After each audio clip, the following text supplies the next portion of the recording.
Buenas noches, amigos. Ante todo, por lógica, pedir disculpas. El estado de mi voz, que es algo cavernosa y truculenta, se debe sin duda al misterio, el enigma de los virus. Pero a pesar de eso, vamos a hacer el esfuerzo, porque merece la pena pasar de nuevo una madrugada juntos, y más con el tema que tenemos para todos vosotros.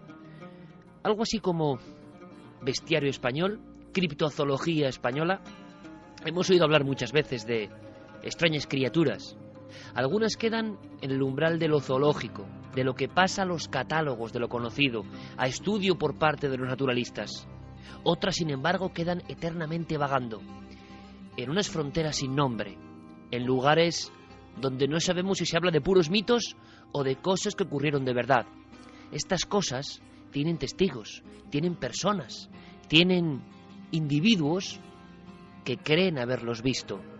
Se habla de diferentes continentes, de tierras lejanas, pero en nuestra tierra, España, la piel de toro, ¿sigue siendo un lugar donde pueda haber animales desconocidos? ¿Vosotros qué creéis?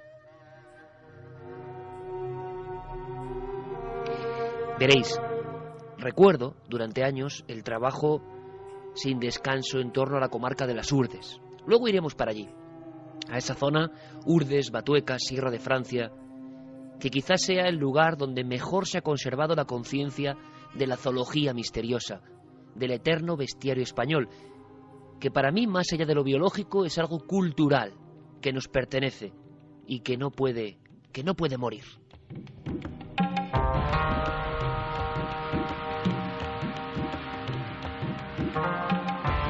Y vagando en 1, 5, 8, 10 viajes, 20 a las Urdes, en busca de lo que para mí era un mundo, un legado que moría, me encontré con algunas historias de apariciones fugaces de estos seres. Fugaces, pero que eran capaces de cambiar la vida de aquellos que se topaban en su camino. Por ejemplo, Antonio Ponz fue uno de los grandes investigadores del siglo XVIII. Hizo enciclopedias fundamentales para entender la nomenclatura de los pueblos de España. Fue el primer hombre que recorrió a pie toda nuestra tierra, pues para dejar milímetro a milímetro, en época, evidentemente, sin satélites ni otros medios, perfectamente cartografiada.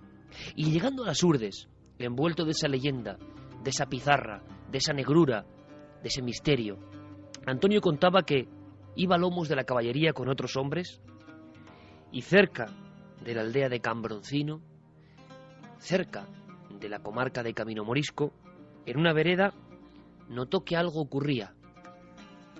Uno de los hombres que portaba sus equipajes había sido atacado por un extraño ser. Allí, en las Urdes, enseguida, echándose las manos a la cabeza, decían: el lucero, que ha aparecido el lucero.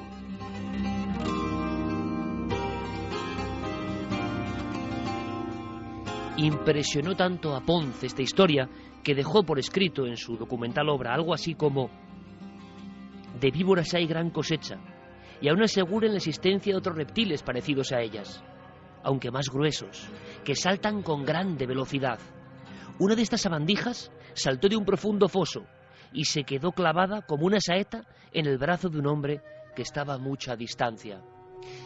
La leyenda, o la verdad, contaba que el lucero, quizá el inocente Lución, era capaz de descomponerse, de soltar cristales biológicos y clavarse en las personas. Y yo me pregunto, a veces el animal es real, a veces la criatura es verdad, y se va adornando su historia con mitos, mitos maravillosos, historias increíbles.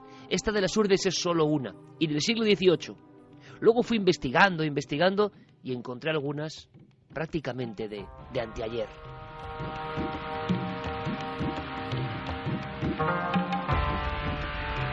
Siempre me ha interesado la naturaleza, la biología, los animales, desde muy pequeño, seguro que como a todos vosotros, porque representan lo más granado, lo más extraño, lo más fascinante de las formas de la madre naturaleza. Pero ¿y cuando esas formas se tuercen un poco, parecen extrañas, tienen propiedades casi humanas, descompensadas para el ser del que nacen? Bueno, de todo eso vamos a hablar. Nos espera la España de las bestias desconocidas. Puede haberlas en la mente, en el corazón y en los terrenos, ¿por qué no? Vamos a viajar por toda nuestra geografía. El primer lugar, el lugar de inicio, uno lleno de enigmas. Nos esperan las Islas Canarias.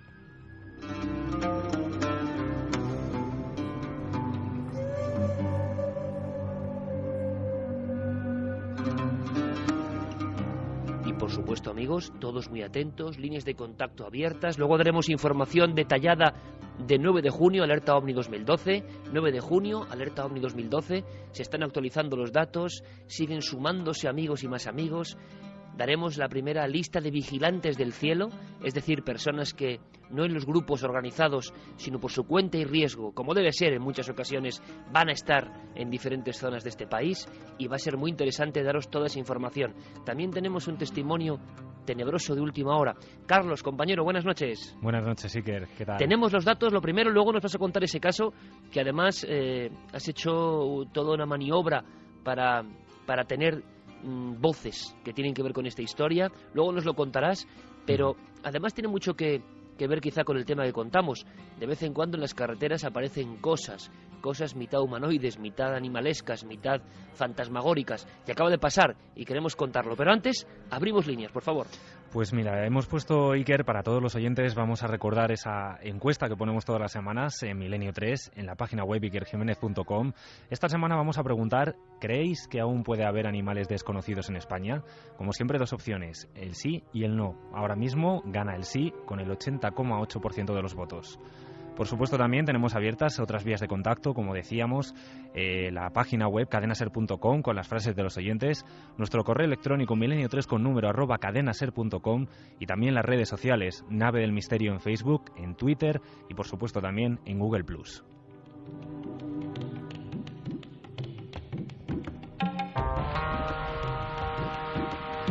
Vamos a ver si podemos conectar directamente con nuestro buen amigo José Gregorio González, que nos escucha desde la cadena SER en Tenerife y que, por supuesto, como no podía ser de otra forma, va a ser una de las almas de la alerta OVNI 2012. Luego le preguntaremos por el lugar donde va a estar y por qué lo ha elegido. José, compañero, buenas noches. Iker, buenas noches y buenas noches a todos los oyentes. Aquí te habla la voz de las cavernas. Sí, ya veo, la verdad que sí. Pero bueno, eso le da un toque al programa también, ¿no? Sí, dicen que las afonías y, en fin, los constipados dan un toque especial a las voces, ¿no? A mí me dicen, y lo tomo como un piropo, tienes voz de muy joven para un programa de misterios. Bueno, pues mira, hoy estamos un tanto teñidos por esa especie de halo, porque... José, lo sorprendente, y tú has hecho un libro maravilloso de criptozoología, lo sorprendente, lo enigmático es que parece que España, evidentemente, tan cartografiada, no puede dar pábulo, ni lugar, ni espacio para animales extraños. Y si hablamos de animales extraños y realmente maravillosos al mismo tiempo, hablamos del tibicenas. Y claro, la noticia saltaba, a mí me la contaba Pablo Villarrubia en la redacción, en mitad de la vorágine, y yo quería que tú se lo trasladases a nuestros compañeros. Aunque es un caso difícil, complicado, aunque los testigos a veces guardan silencio y es hasta comprensible, lo cierto y verdad es que ni más ni menos que en época más o menos actual, alguien, o sea, no hablamos del siglo XVIII ni del siglo XIX, había observado a una figura que ¿qué es el tibicenes? ¿De qué estamos hablando? Bueno, hablamos, cuando utilizamos esa etiqueta en Canarias, nos estamos refiriendo a una criatura que en la mayoría de las ocasiones venía siendo descrita como un perro grande, lanudo. En muchas ocasiones los testigos han coincidido en describirlo con los ojos rojizos, encendidos, y es una historia y es una etiqueta que ha llegado hasta nuestros días desde tiempos de los antiguos canarios, desde tiempos de los guanches. Los cronistas recogieron, de fuentes directas, la creencia en la existencia de este tipo de seres, de manifestaciones que desde la cultura y desde la óptica de los cronistas, óptica por supuesto cristiana, fueron etiquetados como seres demoníacos, es decir, como expresiones o manifestaciones o materializaciones de seres maléficos. Probablemente dentro de la cultura guanche debieron de tener una consideración negativa, o posiblemente porque les causaban pavor, por las características que tenían. Lo que no tenemos muy claro es si esa etiqueta de diabólico o demoníaco era algo que se podía manejar o no en la cultura guanche, pero lo cierto es que esa era la descripción habitual, generalmente perros, pero también adoptaban otras formas. En las crónicas nos viene referencia acerca de que aunque prevalecía esa forma canina, lanuda, esa era una característica muy, muy peculiar, a veces se manifestaba con otro tipo de aspecto animal, incluso antropomorfo. Y si hacemos caso a a las referencias que nos llegan puntualmente de determinadas islas, por ejemplo en La Gomera tenían otro nombre, digamos que el equivalente en La Gomera sería el de los iruanes. Iruanes, exacto. Y en este caso en concreto eran unas criaturas bípedas, es decir, caminaban sobre dos pies, eran realmente hombres peludos. O sea, aunque suena chocante, era así como, esa es la reseña que nos ha llegado a nosotros hace 600 años, es decir, hombres peludos, demoníacos también, que causaban espanto y que se hacían adorar. Curiosamente, eso es lo que nos dicen algunas de las crónicas con respecto a los iruanes. En La Palma hay una referencia muy similar y una etiqueta que es la de Iruene, aunque es un poco discutida, pero la descripción del demonio, ese palmero, de esa criatura que tomaba forma y andaba sobre dos pies también, pues esta del Iruene, ¿no? O sea que encontramos referencias al menos en 4 islas: Gran Canaria, Tenerife, La Gomera y la isla de La Palma, a los o las tibicenas, ¿no? Unas criaturas bastante peculiares, pero lejos de haberse quedado hace 600, 500 años. La sorpresa que nosotros como periodistas, como indagadores en lo insólito, que nos hemos llevado ha sido encontrar casos recientes. Casos recientes, José. Exacto, y vamos a contarlo ahora, pero fíjate una cosa que es muy curiosa, y porque nada surge así como de la chistera de un mago, ni mucho menos. Todo tiene cierta coherencia, aun en su ilógica, ¿no? Aparentemente científica.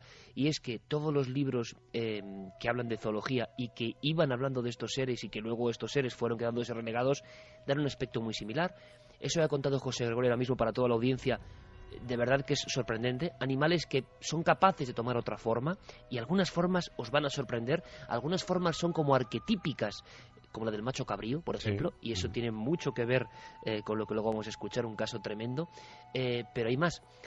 Fíjate, el domingo pasado emitíamos en Cuarto Milenio un reportaje que yo te aseguro que me sorprendió muchísimo, porque no conocía a fondo la leyenda. Sé que en España está, por ejemplo, hablando de seres robustos, de gran corporeidad velluda y causando temor, el basajaun de la zona del País Vasco, el simiot de la zona catalana. Es decir, hay un corpus, pero curiosamente los dips eran los perros parecidos a esta visión más arquetípica del Tibicenas, con ojos rojizos, los perros que, es increíble, llegan a ocupar la heráldica de una población, el escudo de una población, y que aparecían con una pata quebrada. Esto sí que es cierto. No sé si en el caso de los tibicenas ocurre algo similar. Ahí no, ¿no? No, y más bien al contrario, porque una de las características también de los tibicenas es que aparecían en sitios elevados, en riscos, en despeñadores, en sitios muy peligrosos, que hacían o que reforzaban la idea de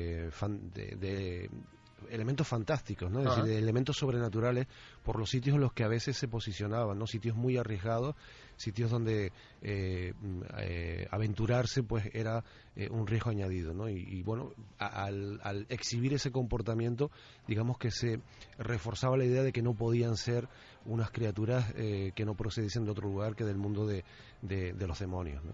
En Tarragona quedan algunas iglesias con los dips, los perros vampiros oscuros, grabados y dibujados como un elemento propio. Eran perros salvajes, eran realas de perros que atacaban al ganado y a las personas, que quedaron tan impregnadas en el inconsciente colectivo que ahí quedan como un símbolo.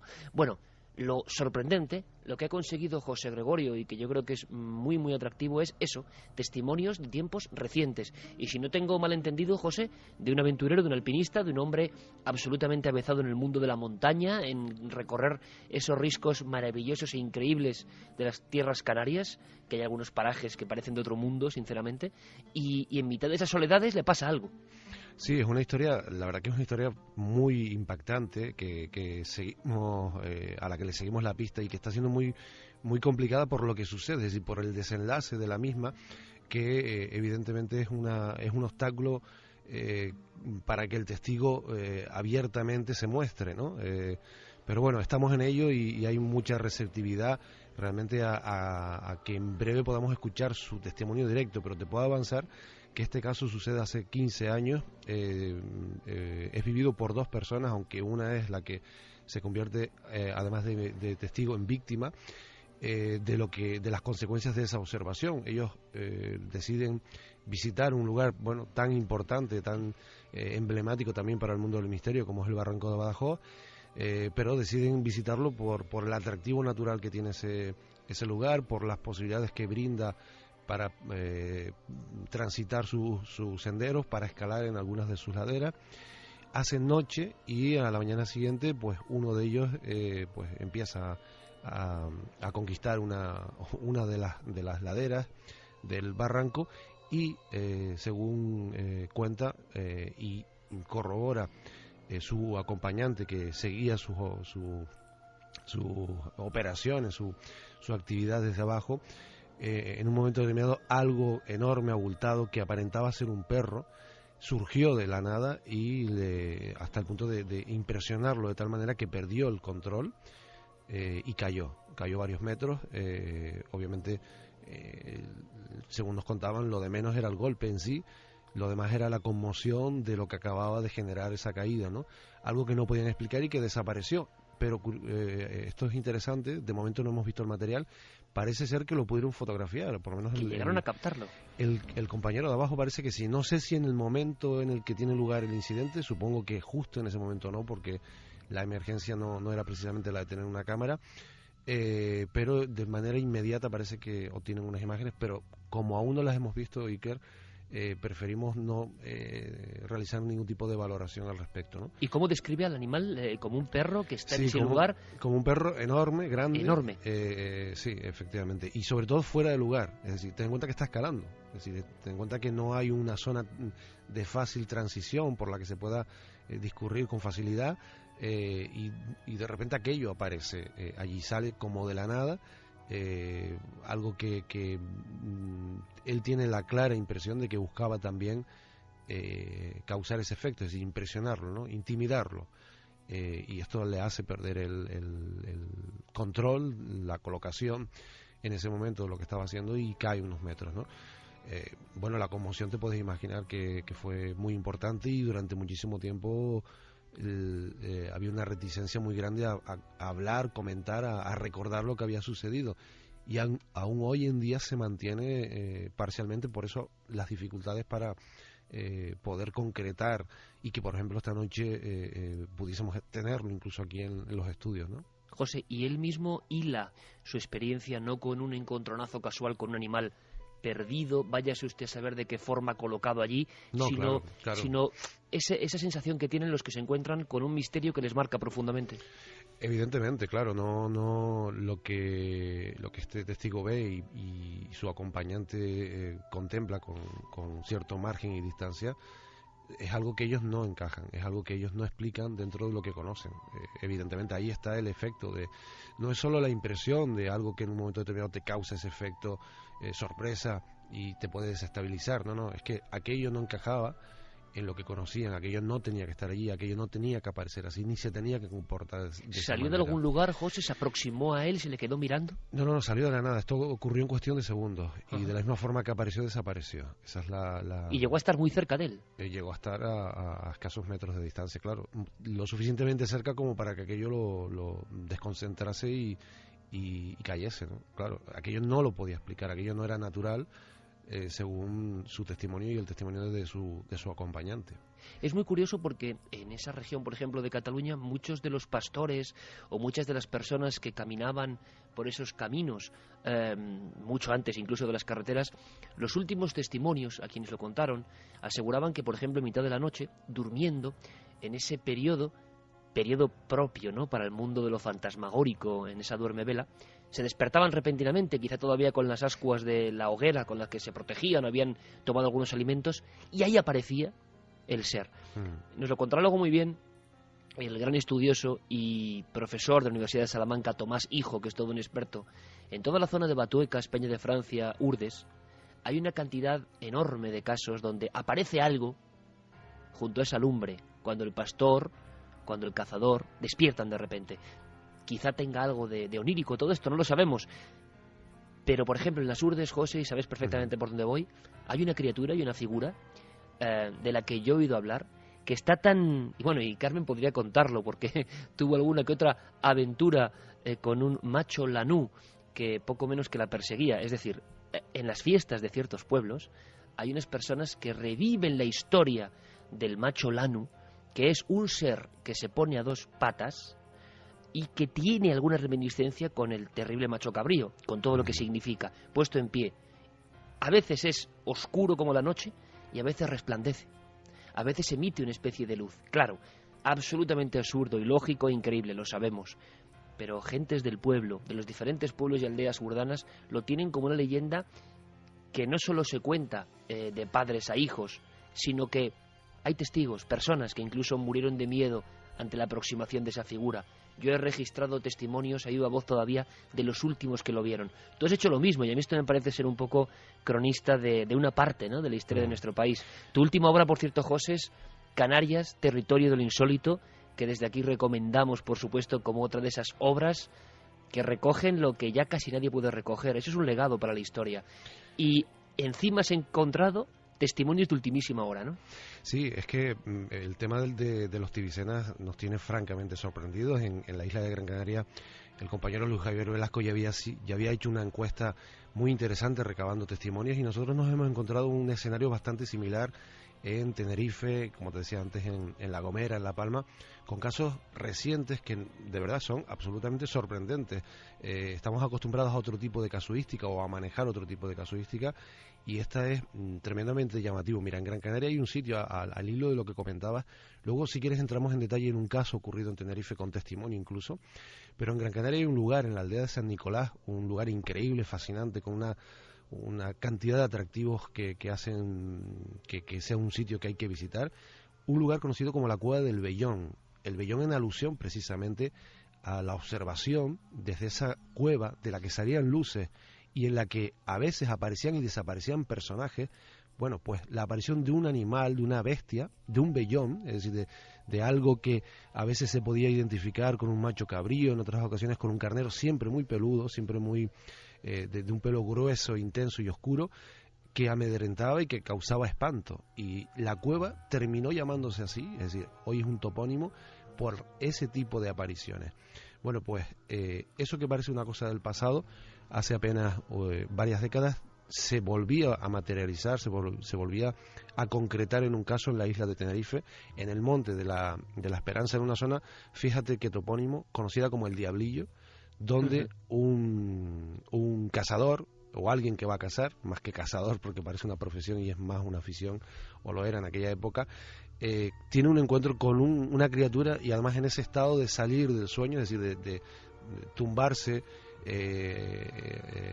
en torno a un árbol y despertar y encontrarse con esa observación. Tenemos el testimonio, yo no sé si lo podemos emitir. Si vamos no, a escucharlo ahora mismo. Vamos a escucharlo. Porque además tiene la fuerza. Yo he sentido de verdad un paralelismo tan grande con lo que yo recogí tantos años en las Urdes, que me demuestra todo esto que hay un pálpito común, ¿no? Que las personas ven algo. ¿Qué ven?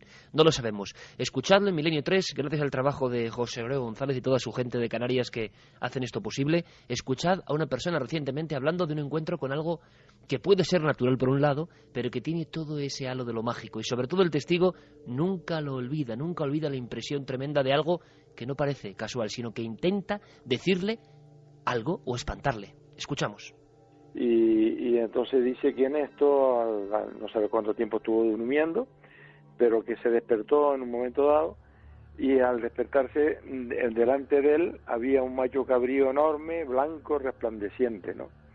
Él se quedó, se le pusieron los pelos de punta, se asustó porque estar durmiendo y de buena primera despertarte y encontrarte delante un macho cabrío mirándote, enorme, dice que blanco resplandeciente, dice que resplandecía, ¿no? Y entonces intentó coger la escopeta y darle un tiro, tomar por saco, darle un tiro al macho, ¿no? Pero no se pudo mover, no se podía mover, se quedó paralizado, no se podía mover, nada, quieto ahí, él veía, pero no podía coger la escopeta ni nada. Entonces al rato de estar lo que quiera que la aparición esa delante, pues se fue alejando, y entonces ya cuando se alejó, que lo perdió de vista, fue cuando ya él entonces se pudo mover y pudo moverse, ¿no? Pero vamos, que se había quedado paralizado en el tiempo que estuvo la aparición esa delante de él, ¿no?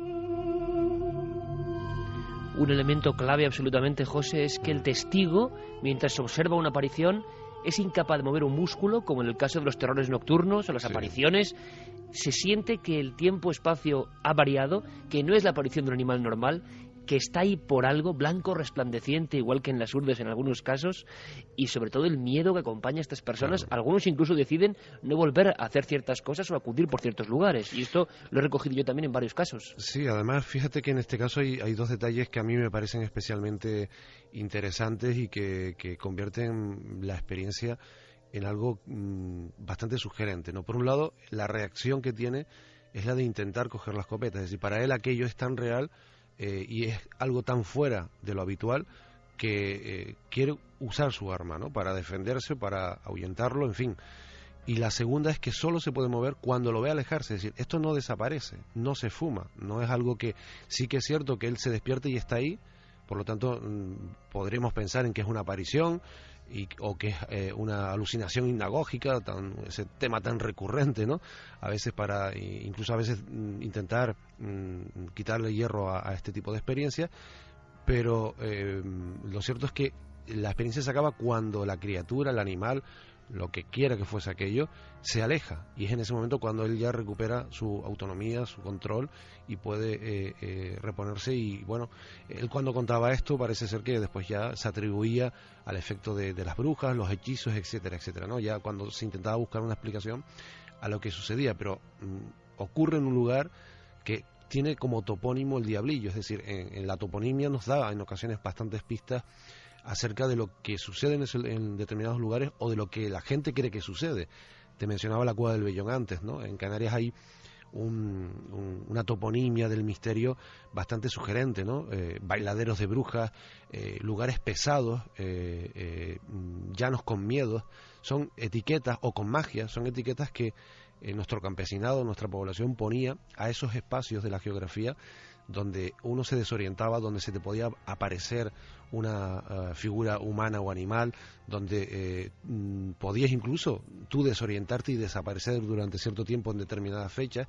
Bueno, pues esto lo tenemos ahí en este lugar conocido como el Diablillo, y a mí me parece que son detalles que habría que tenerlos en cuenta también. Es curioso, dices, José, que habéis encontrado un sinfín de testimonios reales que luchan contra la incredulidad total, pero curiosamente, lo igual que pasaba en las urdes, se aparecía en la forma de la naturaleza, pero que más respeto y miedo podía darle a un campesino o a un cazador, algo que significa mucho más que un simple y sencillo animal. Aguántame unos minutos, José, porque ahora vamos con las noticias y quiero hacerte un par de preguntas sobre todo lo que estáis investigando, tú como junto a David Halen y otros investigadores tan apasionados de la criptozoología, y parece que en Canarias ha habido casos sorprendentes. Te voy a contar uno.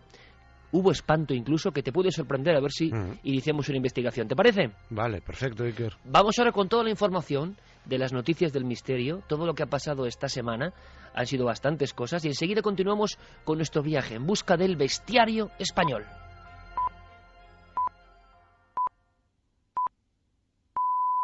Últimamente parece que cerca del Sol se están captando cosas extraordinarias. La última, una nave extraterrestre. Eso es lo que afirman muchos colectivos después de observar las imágenes que el 24 de abril grabó una cámara del Observatorio Solar y Heliosférico de la NASA. Se trata de un objeto de grandes dimensiones con una especie de brazo largo conectado a la estructura central. Lo que más llama la atención es la cercanía al Sol, que descarta que se trate de ningún satélite terrestre, ya que no hay ningún material en la Tierra que pueda soportar los 9.900 grados Fahrenheit. Por su parte, la NASA ya ha emitido un comunicado asegurando que se trata de un reflejo de un rayo cósmico. José Manuel Nieves, director del área de ciencia del periódico ABC, nos habla de la polémica. Sí, la fotografía existe.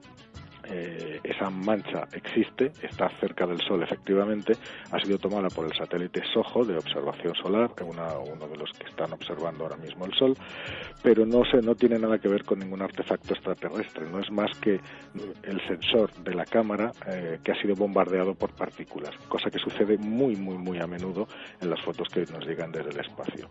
Pruebas de que no es una nave espacial en absoluto, pues hay muchas. La primera, el propio tamaño del artefacto, que sería mucho más grande que un planeta, tiene miles y miles y miles y miles de kilómetros de largo. Y nos vamos a la antigüedad, porque un equipo de arqueólogos y paleontólogos ha descubierto que hace 84.000 años los neandertales que vivían a orillas del río Manzanares de Madrid se alimentaban de mamuts y comían su médula ósea. El hallazgo de unos huesos fósiles se ha realizado en el yacimiento de Prerresa, en Getafe, y desde allí nos habla el paleontólogo José Iravedra. Un yacimiento donde hemos encontrado restos de varios animales comidos por seres humanos. Sabemos que los seres humanos se los comieron porque hemos encontrado marcas de cortes en los huesos que evidencian el aprovechamiento antrópico de estos animales. Entonces, entre estos animales han aparecido diferentes especies, como bisontes, ha aparecido restos de caballo, algún resto de ciervo, y los más interesantes han sido los restos de elefante que han aparecido. Probablemente se trate de mamut, ¿no? El tipo de elefante que tendríamos aquí representado.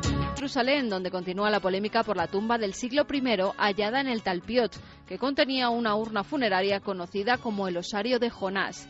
En este se podía ver una especie de pez, que es el símbolo asociado a los primeros seguidores judíos de Jesús, y una inscripción que no se pudo identificar. Ahora James Charlesworth, del Seminario Teológico de Princeton, ha descifrado esos signos y asegura que son 4 letras escritas en hebreo antiguo que parecen deletrear el nombre de Jonás. Pero ¿quién es este investigador? El catedrático de Cristianismo Primitivo, Antonio Piñero, nos habla de él. Debo decir que yo conozco personalmente a este investigador, Charlesworth, y que me parece de primera categoría y un hombre absolutamente fidedigno. Sin haber estudiado el tema a fondo, si él cree que esa es la lectura de esa inscripción hebrea, yo casi pondría la mano en el fuego. Además diría, para que nuestros oyentes sepan a qué altura se mueve este individuo en el conocimiento de las inscripciones de la epigrafía hebrea, es que es el autor, Charlesworth, de un enorme atlas de todas las manos de los escribas que han escrito los famosos manuscritos del Mar Muerto. ¿Pero hay alguna duda sobre la autenticidad de que la urna sea la primera evidencia arqueológica relacionada con la fe en la resurrección de Jesús? Lo que yo ya dudaría un tanto es que el continente de la inscripción, es decir, el osario, sea una pieza histórica totalmente verdadera. Yo diría, ¿cree la ciencia histórica de hoy, la que se dedica al Antiguo Testamento, realmente que ese osario puede ser del profeta Jonás? Yo lo dudaría mucho. Y es porque ni siquiera estamos seguros de si el profeta existió verdaderamente y si es una profecía de verdad o es, por el contrario, pues una especie de historia teológica. Nunca antes habías estado tan cerca de lo desconocido. Milenio 3. Cadena SER. Esta noche en Milenio 3 buscamos la criptozoología española, un poquito más allá, el bestiario español. Porque decir bestiario no es referirnos solo a esas figuras que están en los capiteles románicos o en los viejos frescos, hablando de animales un tanto desconocidos y que tenían que ver casi siempre con las fuerzas oscuras. No, es hablar quizá de seres forteanos que han quedado en territorio de nadie, en ninguna parte. Algunos dieron el salto y fueron reconocidos, parecían increíbles, hoy están en los libros de ciencia. Otros al parecer se extinguieron. Y algunos viven con el latido, con el pálpito de la memoria de los hombres. Nosotros, casi a modo de homenaje, queremos recorrer su historia y quizá su verdad. Recuerdo, en uno de esos pueblos de las Urdes, en el Cerezal, que un hombre, azadón en ristre, a quien yo le estaba preguntando por la historia del lucero o lución. Lucero grande, en nuestro país desde luego sería realmente complicado, en tierra.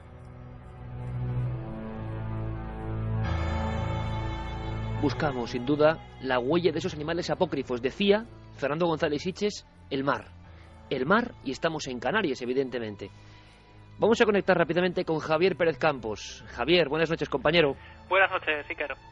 Tú has hecho una labor de búsqueda intensa en hemeroteca, luego tienes para nosotros un auténtico regalo bizarro, y lo van a entender perfectamente nuestros seguidores, porque pocas veces he escuchado algo tan espantoso, raro, increíble como lo ocurrido en Sabadell a principios de los años 80. Pero eso lo contamos luego, porque hay una historia que tiene que ver con Canarias y con el mar. Javi, que prácticamente me gustaría que nos lo contases en titulares, en flashes, qué pasó, qué se dijo, y a ver si José y su gente saben algo. Pues ocurrió relativamente hace poco, además, en 1991, no estamos hablando ya de años 70, 80, cuando parece que hay pues esa proliferación de casos extraños de personas que avistan el lado más imposible de la naturaleza. Ocurre concretamente en el mar, además un avistamiento bastante extraño. Tengo aquí el recorte del caso que tituló "Atacados por un monstruo cetáceo", y ocurrió más concretamente el 3 de julio de 1991, cuando el barco Princesa Guillermina surcaba las aguas del Atlántico rumbo a Tenerife, al puerto de Tenerife, y cuando ya quedaban unos 5 minutos para llegar a ese puerto, de pronto los 138 pasajeros que van a bordo notan un enorme golpe que hace temblar el barco, todas las instalaciones, todo lo que va a bordo, llegando a causar graves heridos, personas que se rompen el brazo, las piernas, es decir, hay heridos de ese golpe que sufre el barco. Y bueno, pronto empieza a surgir el murmullo de qué ha ocurrido, si han chocado con algo, y empiezan a hablar muchas personas que han visto un extraño ser que ha sido el causante de que el barco haya temblado de esa forma. De hecho, tuvieron que llegar a ser rescatados porque el barco quedó varado en medio del Atlántico. Muchas personas atemorizadas por ese extraño ser que habían visto emerger de las aguas durante prácticamente unos segundos. Todos escucharon el gran golpazo, todos recordaban el golpe de ese ser contra el barco. Y entonces tenemos que imaginar esas escenas de pánico colectivo por los pasillos del barco, de las personas hablando de un extraño ser que está rodeándolos a ellos, y empieza a surgir además un pánico colectivo y un miedo a que a esas personas puedan ser engullidas por ese cetáceo de anormales dimensiones, porque hablaban, como te decía, pues de un animal que era extremadamente grande, extremadamente pesado. Nadie lo había visto antes, y algunas de las personas que iban a bordo eran realmente conocedoras del mar, y bueno, finalmente fueron rescatados por otro barco que tuvo que acercarse hasta allí, y no llegaron más descripciones de qué pudo ser aquello que golpeó el barco. Desde luego causó un miedo atroz en todos los que estaban a bordo, y se repite esa escena, ¿no? Aquellos que se encuentran con ese lado más imposible de la naturaleza, de pronto sufren un miedo casi primitivo, un miedo que no habían sentido antes.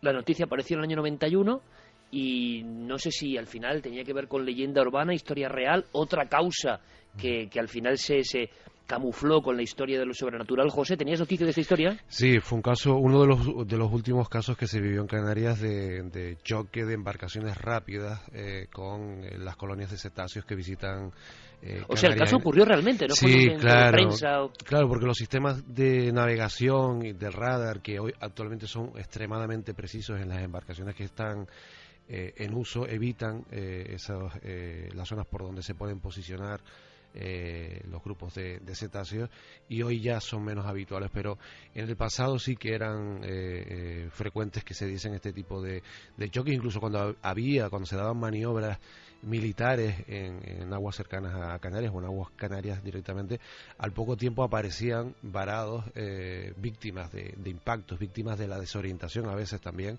pues este tipo de animales, y en el caso en concreto que menciona nuestro compañero, pues sucedió lo mismo, ¿no? Ten en cuenta que las referencias a monstruos marinos en Canarias las tenemos hace ya milenios, o sea, desde Juba II y ese rey mauritano, pero puesto allí por Roma, en sus tratados habla de unas islas, y refiriéndose a Canarias, donde se encontraban los restos putrefactos de grandes monstruos marinos, que los eruditos, los investigadores actuales entienden que podían ser precisamente cetáceos que habían varado y que eran observados por aquellos exploradores de hace tanto tiempo, ¿no? Entonces es algo relativamente frecuente hasta hace 2 décadas, ¿no? Afortunadamente hoy en día ya no se dan este tipo de incidentes,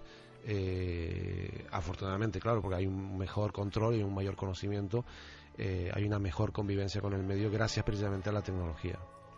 Uno de los animales por el cual siempre nos preguntan, José, es el tiburón de gran tamaño, tiburón blanco de gran tamaño o otras especies o estilos de tiburón, vamos a decirlo así.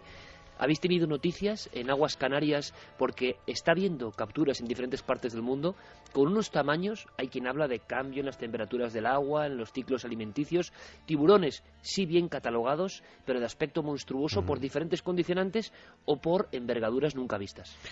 Hombre, de vez en cuando se ve algún tipo de especie exótica por Canarias y los expertos apuntan en esa dirección, ¿no? Al cambio de temperatura del agua que puede hacer que especies de otras regiones pues terminen recalando aquí. Pero esta es una zona también de algunas especies de tiburón, ¿no? Especies también de cetáceos, muchos delfines.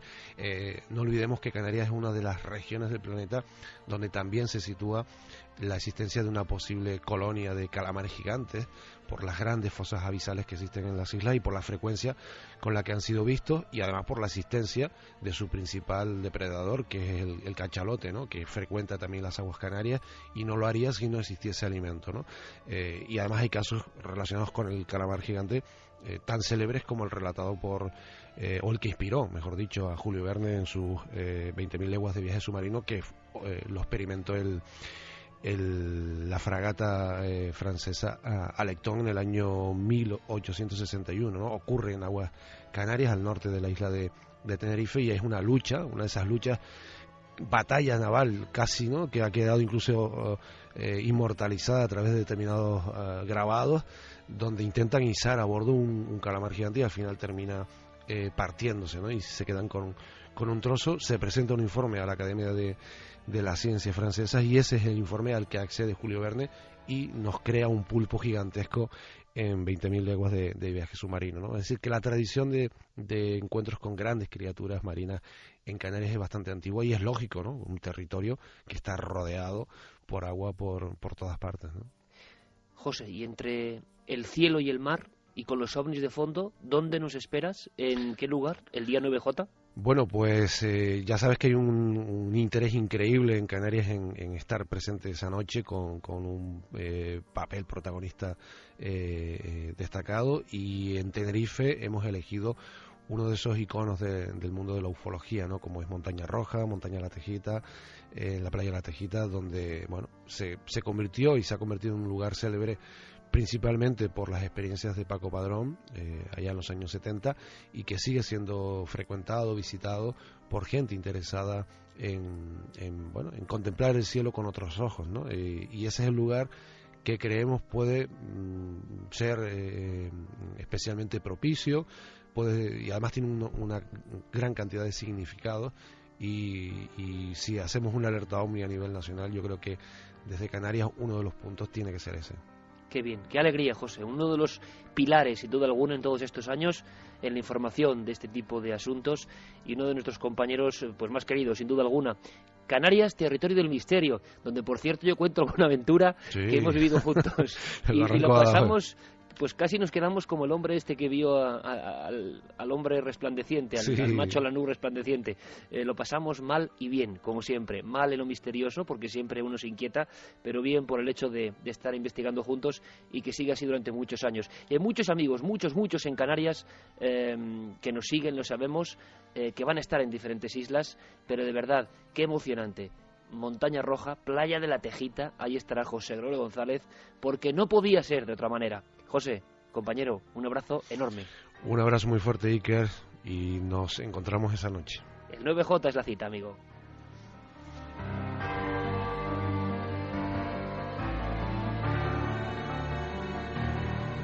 Y tranquilos, amigos, porque en Canarias habrá mucha gente. Luis Velasco, nuestro amigo, estará en Galdar, ni más ni menos en Gran Canaria. En fin, luego daremos información. Si os parece, a las 3 vamos a dar una secuencia actualizada. Espero que Guillermo incluso pueda tener toda esa información para esa hora en la web.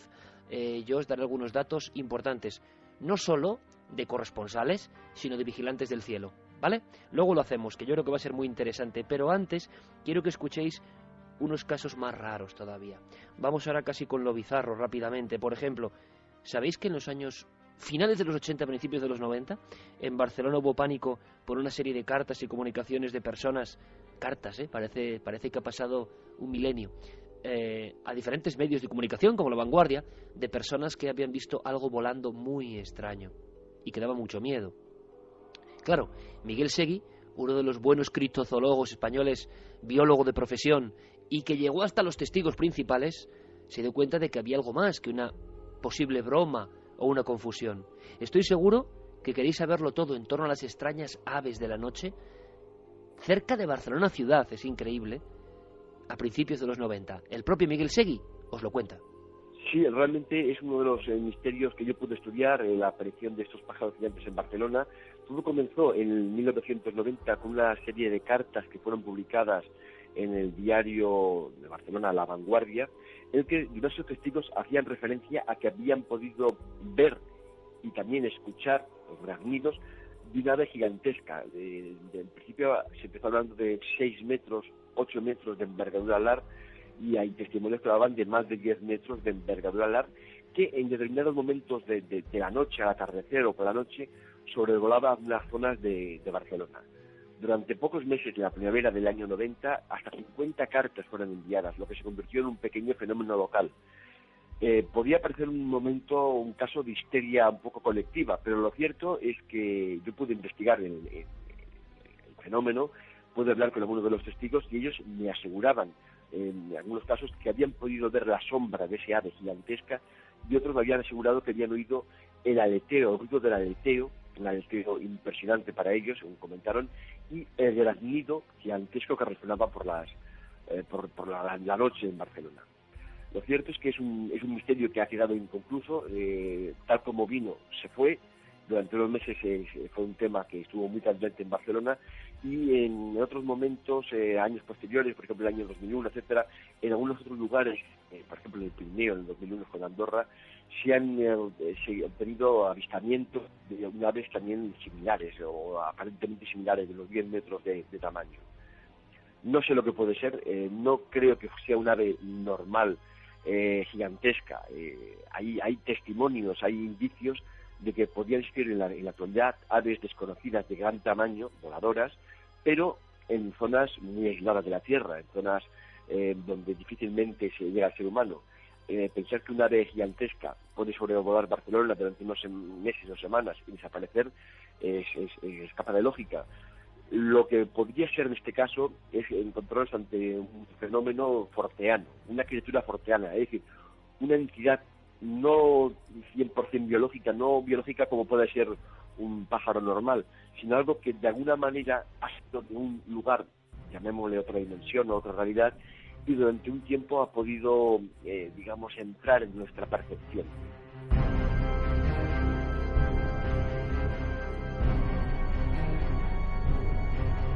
Qué buena definición, ¿verdad, amigos? Una realidad forteana, es decir, no tanto un animal biológico, sino algo como un símbolo, como una señal que puede ser capaz de penetrar en nuestra dimensión para decirnos algo, tomar esa forma de animal y desaparecer. No un hecho científico, lógico, sino un hecho que tiene que ver más con las partes más oscuras y ocultas, es decir, de la realidad, de las partes desconocidas por completo de nuestro entorno. A veces da la impresión de que todo eso despiden los casos extraños. Aislados de todo y de todos, los jordanos crearon un mundo propio, un universo diferente, y en él, cómo no, como en todos los universos, también habitaban los seres extraños. Seres, amigo, compañero de aventuras, Tomás hijo, como el pájaro de la muerte, ¿o no? El pájaro de la muerte, sí señor. Dicen los urbanos, en esto de la muerte, como mejor se sabe, es por los pájaros. Como en mensajeros, como señalizadores de cosas, y cómo se creen las urdes, cómo se creen las batuecas, en toda esa zona que tú conoces, cómo se sabe que los animales, extraños o no, pueden hasta hablarnos de alguna forma. Sí, la verdad es que estos pequeños mensajeros de la muerte, que son los pájaros en esa zona, los cuervos, que allí se llaman guarrus, pues llegan a explicar o a anunciar la muerte de mucha gente, incluso verbalmente, ¿no? Se sabe de alguna leyenda, alguna historia que cuenta como uno de estos animales se posa en una ventana y le dice al morador de la casa que se le acerca el momento, y así sucede. Pero fíjate, cuando escuchas, y tú lo has hecho muchas veces, en esa zona de Batuecas, por ejemplo, en la alberca, donde animales fantásticos siguen saliendo a pasear de alguna forma. Es decir, los bichos. Ahora vamos a hablar, pues casi de dragones españoles, claro que sí, y sin ningún tipo de vergüenza, cómo no, de grandes, bueno, como el pequeño lucero, el lución o el eslabón, de los grandes bichos, de los grandes reptiles, de figuras que o estaban ahí o eran el símbolo que generaba miedo. En la alberca, por ejemplo, Tomás, ni más ni menos, es que ha quedado tan impregnada la historia de dragones presentes de alguna forma, que todavía hay una fiesta donde se les recuerda. Sí, hay una celebración, un espectáculo que se hace cada año que se llama la Loa, y allí aparece el maligno luchando contra un arcángel en forma de dragón. Es un espectáculo precioso, ancestral, y que habla de uno de esos grandes enemigos, de esos archienemigos dentro de las criaturas españolas y de esa zona, que es la serpiente. Y sobre las serpientes y sobre todo sobre los bastardos, animal que tú también conoces y adoras, pues hay un montón de historias interesantísimas, y que aunque hablan de un animal que es real, lo revisten de una aura legendaria que es magnífica, ¿no? Fíjate, Tomás, y tú lo sabes bien, a mí me contaron, como cantar de ciego, algo que decía: mozos que nada creéis, viejos que ya no rezáis, padres que hijos abandonáis, escuchad esto, leed y reparáis.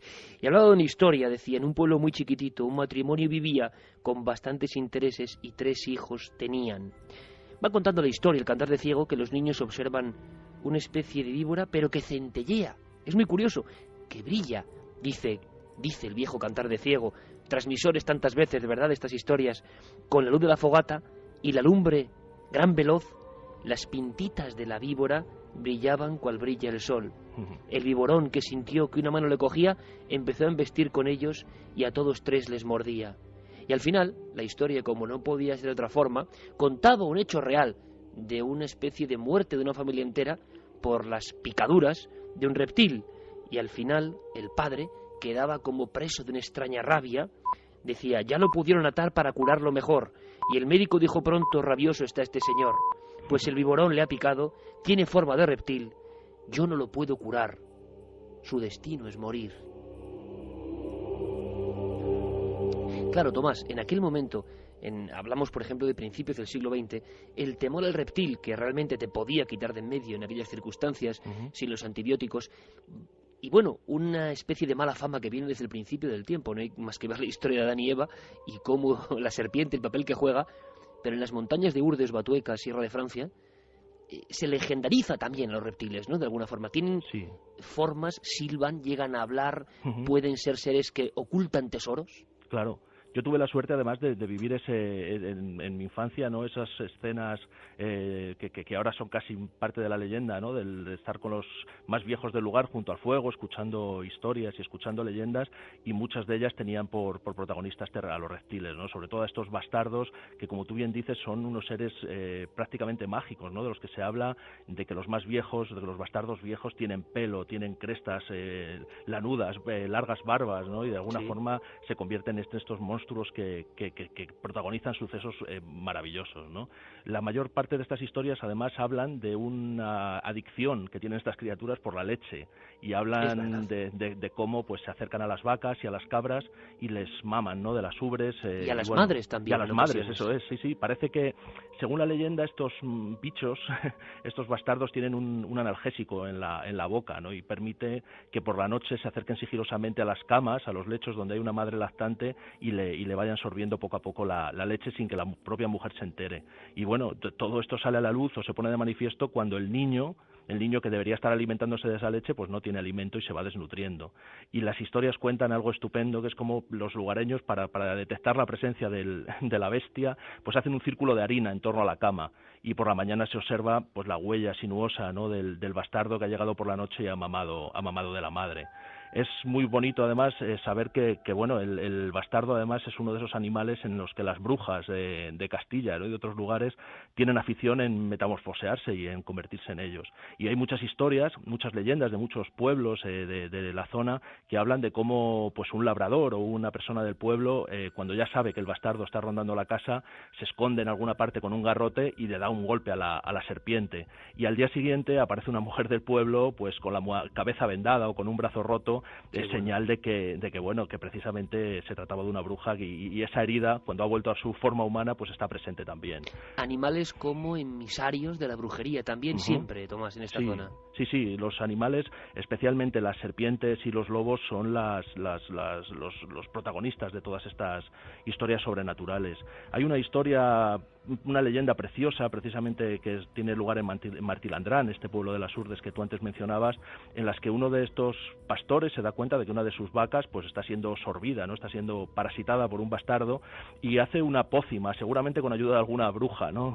Rival de la que estaba convertida en bastardo, y unta las ubres de la vaca, y esta serpiente, este bastardo, al chupar esa poción, se envenena y se hincha hasta tal punto que explota, ¿no? Y entonces de esa explosión surge un negro nubarrón que va viajando por los valles y al final descarga en el valle de Malvellido, que es uno de los valles de las Urdes, y consigue derrumbar una ladera entera y formar un socavón que según las gentes del lugar todavía hoy se puede contemplar. Así que es curioso ver cómo las brujas, las jáncanas, los zánganos, que es como se les conoce por allí, pues utilizan esta forma para hacer sus fechorías, ¿no? A mí en una ocasión, Tomás, y yo creo que es una expresión tan absolutamente fidedigna y tan insuperable de cómo son las Urdes, porque muchas personas no las conocen. Urdes, Batuecas, Sierra de Francia, toda esa zona, que comparte Salamanca con Cáceres, Cáceres con Salamanca. Yo recuerdo una vez que me contaron que en la escuela, en la pequeñita escuela en su tiempo, no sé si siguiera existiendo o no, de Martilandrán precisamente, los niños no veían luz del sol, porque el valle, la pizarra era tan alta, de tal cantidad de metros y de tal ángulo, que uno es verdad que durante meses parecía estar metido en un valle estrechísimo. Hay que imaginarse sobre todo esa zona, el Gasco, Fragosa, Martilandrán y algunas otras, Río Malo de Arriba, como valles de pizarra inmensos. Y incluso Buñuel, en un aspecto criptozoológico, llamó tortugas a algunas de las casas que parecían tortugas apiñadas. Aún quedan algunas, o cuando yo, la última vez que estuve allí, aún quedaban algunas. En este mundo un poco aislado, un poco peculiar, quedó como más viva, menos corrompida, esa frontera que hoy estamos analizando, difusa, leyenda para algunos, pero con elementos reales. Hay casos sorprendentes, y a mí uno que me llamó la atención, porque me he encontrado testigos, Tomás, esto es lo que me sorprende, y lo veíamos antes con José Gregorio, es la aparición de un macho cabrío, de un macho que es capaz de aparecerse sobre dos patas, que significa algo, que quizá no solo sea un animal, sino algo que viene a tu encuentro y que se sigue contando en las Urdes, o el tío del Bronci, algo más humanizado, y que fíjate, Tomás, recuerdo que el testigo, qué expresión, quien me recordaba esta historia, el hombre enfermó, muchos enferman cuando aparecen estas figuras. La hoguera de nuevo, aparición de un ser como vestido de bronce, medio animal, medio hombre, pero vestido como de bronce, resplandeciente, otro mismo ejemplo, y el hombre de la impresión, fíjate qué expresión, Tomás, decía que echaba trozos de sangre cortada por la boca. Sí, el tío Picholas, ¿no? Exactamente. Que al final, por lo que parece, pues Antonio terminó suicidándose, ¿no? Se tiró por un puente después de tener este tipo de Pero qué bizarre, Tomás, ¿no? Sí. Es algo más que zoología, no son como encuentros al límite con cosas que a veces predicen la muerte. Sí, son figuras, además, que son, como tú bien has dicho, bizarras, ¿no? En ocasiones casi ridículas, pero que parece que encarnan algo simbólico. Y yo creo que ese es el interés de los bestiarios, ¿no? Que el buscar, y eso es casi imposible, ¿no? ¿Qué significan estas figuras? Hay algunos de estos aparecidos, de estos espantos urdanos que son maravillosos. Hay uno en concreto que es el duende Tiznao, que tú conoces muy bien, y que es un gigante elegante, un gigante que viste levita, que viste sombrero de copa y que lleva un enorme puro. Y bueno, que como tú además recoges en uno de tus libros, pues llega un valiente labrador que está por los montes a pedirle fuego para fumar un cigarro, y el gigante, que es un hombre de bien, se lo proporciona.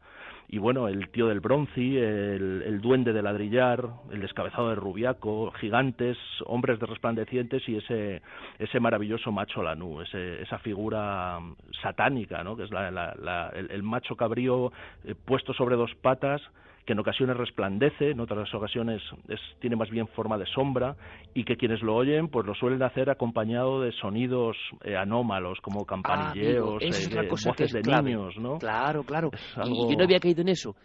A veces estos seres que rompen lo cotidiano y que se disfrazan para algunos de animales, su forma de hacerse sentir, ¿verdad? Eso, una algazara, o unos sonidos, o unos soniquetes, o voces de niños, como tú has dicho, que no son normales. No. Pero quien recibe esos sonidos sabe lo que va a pasar, ¿verdad? Sí, sí. Hay un caso, además, un poquito más al sur de las Urdes y de las Batuecas, que es la leyenda del drago de Santa Cruz de Paniagua, ¿no? Este es un ser, de esos seres hechos por partes, ¿no? Como los de los antiguos romances de Ciego, y es un ser con cabeza y brazos de hombre, y el resto del cuerpo pues parece que tenía la forma de un basilisco.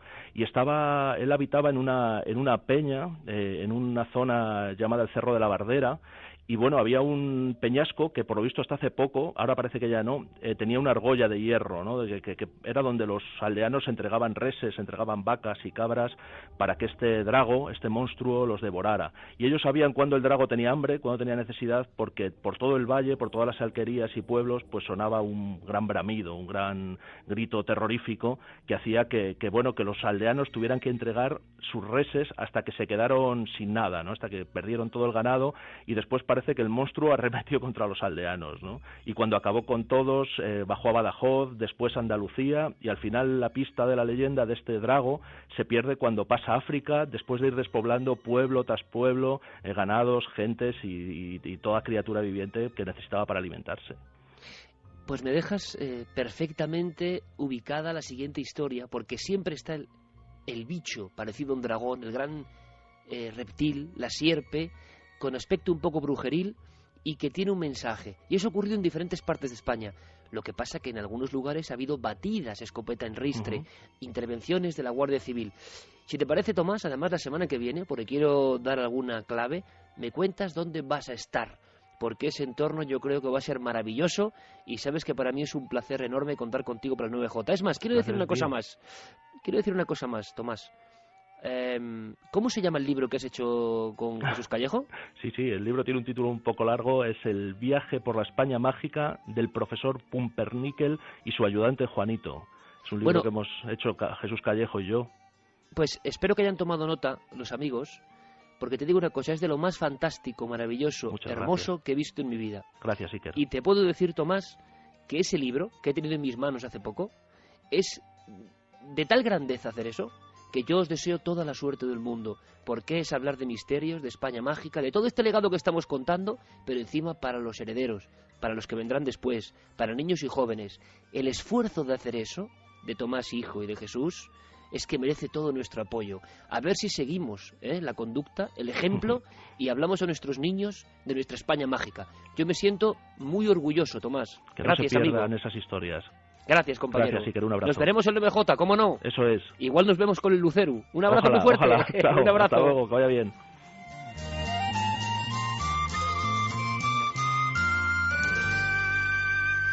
Ay, nos ponemos poéticos con las queridas Urdes, cómo no. Es como ese lugar pequeñito en geografía, pero tan hermoso, tan intenso. Yo hice un libro que se llama El Paraíso Maldito. Vamos a ver si en breve, gracias a Guillermo León, podemos ponerlo en formato digital, porque tiene algunas imágenes, grabados y cosas ya irrecuperables. Claro, es que yo ya soy muy mayor, lo publiqué hace, no sé, 11 años, 13 años, yo creo, parece mentira. Entonces, mucha gente tiene que disfrutar de todo eso, lo veremos. Fue ser un poco escriba de todas estas leyendas que para mí tienen mucho de verdad, mucho de simbolismo. Y hemos hablado de dragones, de serpientes. Antes de eso, de serpientes, pero más terribles y más bizarras, antes de hablar con Diego Marañón. Bueno, Diego, buenas noches. Iker, ¿qué tal estamos? Oh, qué bien suenas, Diego. Vamos a ir a un lugar que tú conoces bien, que es Valdició, ¿verdad? Sí, señor, Valdició, una localidad de aquí de Cantabria, perteneciente al municipio de Soba, que tiene una historia que saltó a los medios de comunicación en plena Semana Santa de 1970 y que está relacionada con eso que estabas comentando. Claro, pero mira, te voy a sorprender. Y antes de eso, quiero que Javi nos cuente una historia, aunque sea en flashes, porque seguiremos la pista, que como es Javier Pérez Campos, ¿no? O sea, le da por ahí a veces y su bizarrez llega a unos límites que dan miedo, pero la historia es tremenda. Tiene que ver con algo también de forma reptiliana, pero que acabó siendo desconocida. Y es, digamos, la balanza que estamos haciendo hoy entre la criptozoología, que puede tener un viso real, como lo de Valdició, investigaremos todo, saber qué pasó. Quiero, Javi, que en flashes me cuentes la extrañísima historia de lo que se llamó la tenia de Sabadell, por favor, y que tú has encontrado en hemeroteca y que pone los pelos de punta, pero no solo por el ser, sino por todo lo que pasa alrededor, por las pruebas que hacen. Por favor, cuéntanos algo, Javi. Bueno, es una historia además rara como pocas, porque además no tiene nada que ver, no se parece a nada de lo que incluimos dentro de ese bestiario ibérico, ¿no?, que estamos contando hoy. El caso empieza cuando en 1982 sale a la luz la extraña noticia de, bajo el titular El monstruo de las cloacas, una colonia de mutantes se ha instalado en los desagües de un bar de Sabadell. Y la historia es bizarra como pocas, porque empieza en septiembre de 1961, cuando un famoso bar de Sabadell empieza a tener serios problemas con el alcantarillado, con el agua.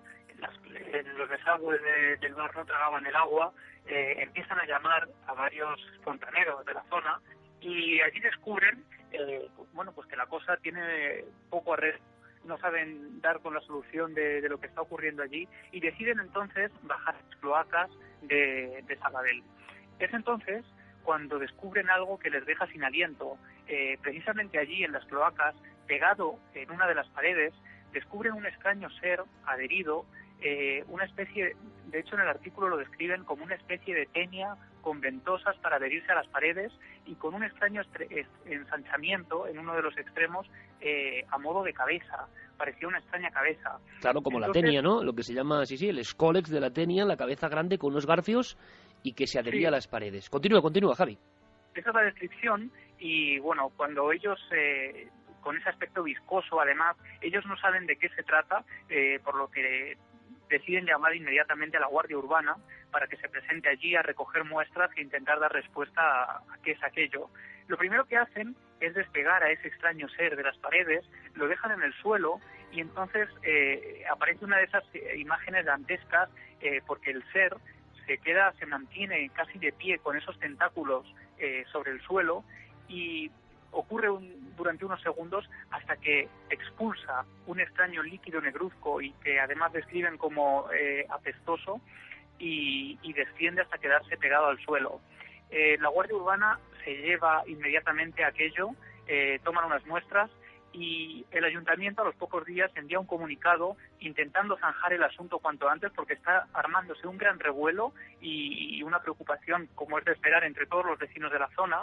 Y dan la explicación de que se trata de unas tripas de caballo que probablemente procederían de un matadero cercano, que estaba relativamente cerca porque eran 10 kilómetros lo que había entre el bar y ese matadero y además los vecinos no quedaron conformes porque las cloacas del matadero no comunicaban con las de este bar, donde iban a parar los residuos del bar. Es por ello que los propios dueños del bar, Iker, no conformes tampoco con la explicación, llegan a guardar un trozo de aquel extraño ser en el frigorífico del bar. Que eso ya es el colmo de la bizarred máxima. Sí, podemos imaginar esa preocupación y guardarlo dentro de esas neveras para que si en algún momento llega alguien de algún laboratorio que quisiera analizarlo voluntariamente, ellos pudieran ofrecerles alguna muestra. Lógicamente, Iker, cuando la Guardia Urbana se enteró de aquello, por cuestiones de sanidad, fueron denunciados inmediatamente y sacaron de allí pues esas muestras. Finalmente se intenta dar una explicación al asunto. Se llega a decir que tras los análisis científicos se ha llegado a la conclusión de que ese extraño ser no posee columna vertebral ni posee otros elementos que pudieran, por ejemplo, un sistema nervioso que pudiera hacer ver que tuviera vida propia. Y se dice que esos movimientos podrían haber sido unos movimientos casi espasmódicos o unas bolsas de aire que el ser tendría. Sin embargo, cuando ya parecía que el tema se había zanjado por completo, unos meses después vuelven a tener el mismo problema en el bar.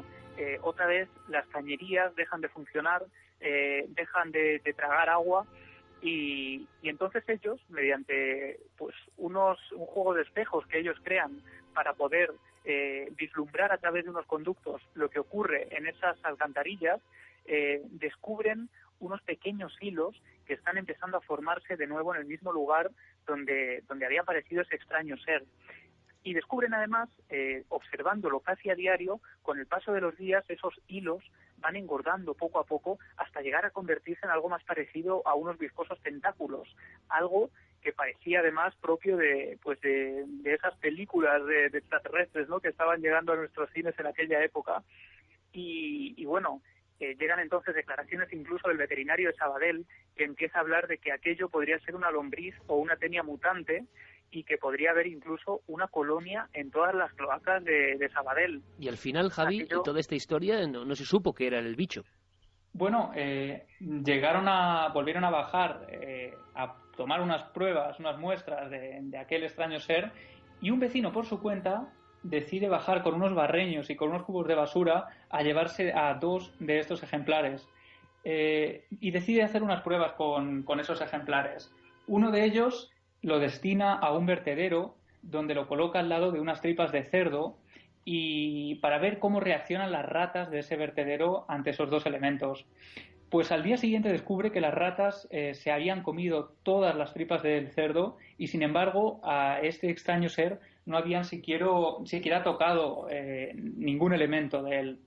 Y otra prueba que hace es introducirlos en ácido sulfúrico, a las tripas de cerdo también, y también a este bicho de Sabadell o a la solitaria de la ciudad, como la llamaron, para ver qué reacciones tenía, y no ocurría absolutamente nada. Al igual que las tripas de cerdo sí que aparecían disueltas al cabo de 24 horas, este extraño ser se mantenía prácticamente intacto. Semanas después, Iker, se publica que ese ser en realidad podría ser un extraño vegetal. Tras unos análisis de laboratorio, se zanja el asunto lo más rápidamente posible y te leo literalmente las últimas palabras del artículo del caso. Decía, a no ser que, como es frecuente en obras de ciencia ficción, se trate de seres vegetales procedentes de otro mundo que intentan instalarse en la Tierra calladamente, sin que los humanos, absortos en tantos problemas, lleguemos a enterarnos a tiempo. Bueno, más bizarro, imposible. Seguiremos la pista, desde luego. Y Javier Pérez Campos ya está al acecho. Increíble, alucinante, maravilloso, singular. Javier, compañero, un fortísimo abrazo. Gracias, Iker. Un abrazo. Me apuesto lo que quieras, Diego Marañón, aunque nunca habéis escuchado algo tan terrible. No, tan terrible no, pero en todos los aspectos, ¿verdad?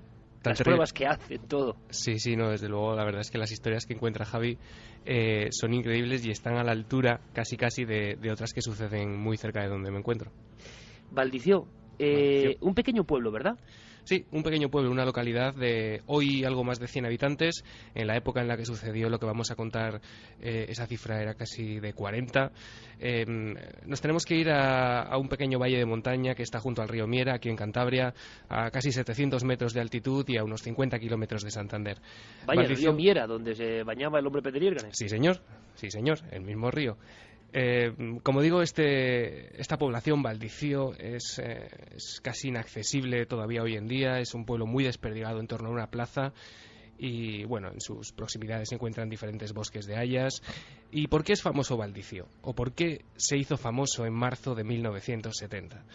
Bueno, lo que ocurrió en ese mes fue que trascendió a la prensa lo que le había ocurrido a una de sus vecinas, a Constancia Setién.